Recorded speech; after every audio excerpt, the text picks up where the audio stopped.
এই মুহূর্তে মাননীয় বিরোধী দলীয় নেতা দুইটা অসংসদীয় শব্দ ব্যবহার করেছেন, সেটা হচ্ছে মিথ্যা। এটা অসত্য বললে আমি আপত্তি করতাম না, এই যে আমি কালকে মিথ্যা বলেছি বয়ান, তো এইটা মিথ্যা শব্দটা অসংসদীয় হিসেবে এটা এক্সপান্স করার জন্য আমি অনুরোধ জানাই। দ্বিতীয় কথা হচ্ছে, ওনার কালকের বক্তব্যের প্রেক্ষিতে আমি বলেছিলাম মাননীয় বিরোধী দলীয় নেতা এখানে একটা অসত্য বক্তব্য উত্থাপন করেছেন।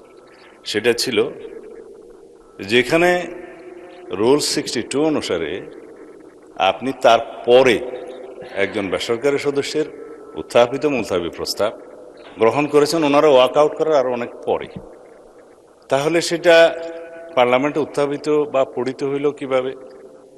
সুতরাং আমি বলেছি সেই বক্তব্যটা অসত্য। ধন্যবাদ মাননীয় স্পিকার।